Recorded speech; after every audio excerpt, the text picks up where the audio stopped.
Presiden Amerika Serikat Joe Biden tidak hadir dalam KTT ASEAN kali ini dan KTT Asia Timur di Jakarta serta digantikan Wakil Presiden Kamala Harris. Pertanyaan muncul lantaran pada saat yang sama Biden bakal bertemu pemimpin Vietnam secara bilateral setelah KTT G20 di New Delhi.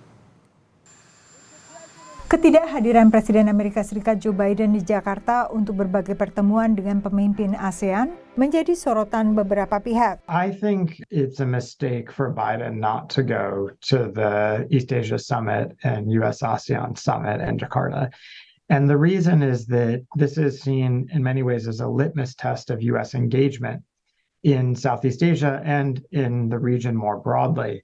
And so when the United States doesn't send its president, it sends a signal that this just isn't a top priority for Washington. Ketidakhadiran Biden bersamaan dengan minimnya kerangka kerjasama ekonomi di saat Tiongkok lebih proaktif. The big issue that is really frustrating a lot of people, the United States is introduced the Indo-Pacific Economic Framework and pulled out of the Trans-Pacific Partnership, but Washington doesn't appear to have a positive trade normalization. Tapi analis lain menilai ketidakhadiran Biden bukan pertanda Amerika Serikat mengecilkan Asia Tenggara. Yes, it is unfortunate that President Biden's not going, but Vice President Harris is the number 2 in the U.S. system. So one thing to point out is that China sends their number 2. Russia sends their number 2 or number 3. Nobody complains about that. Kepada VOA, Gedung Putih juga mengatakan di bawah Presiden Bidenlah Gedung Putih menjadi tuan rumah KTT Amerika Serikat ASEAN pada 2022.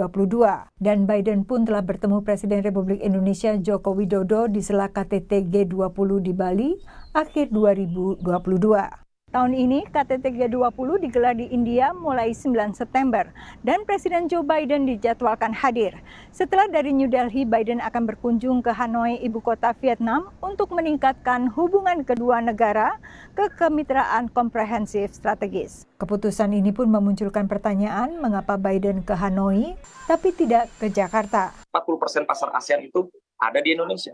40% kekuatan atau populasi ASEAN ada di Indonesia, tapi memilih tidak berhenti dan mengirim administration yang lain lalu pergi ke Vietnam. Hal ini menunjukkan bahwa dalam konteks dealing dengan China, Vietnam itu lebih strategis dibanding Indonesia. Sementara itu ASEAN terus dirundung kebuntuan menyikapi krisis Myanmar ataupun sengketa Laut Cina Selatan. Biden memilih datang ke Hanoi daripada ke Jakarta karena datang ke Hanoi ada hal yang kemudian cukup penting untuk dibahas oleh Biden terkait dengan strategic partnership dengan Vietnam, sedangkan ke Jakarta dilihat tidak ada hal yang mendesak yang kemudian harus dibahas. Sebaliknya Presiden Tiongkok Xi Jinping akhirnya memutuskan tidak menghadiri KTT G20 di India.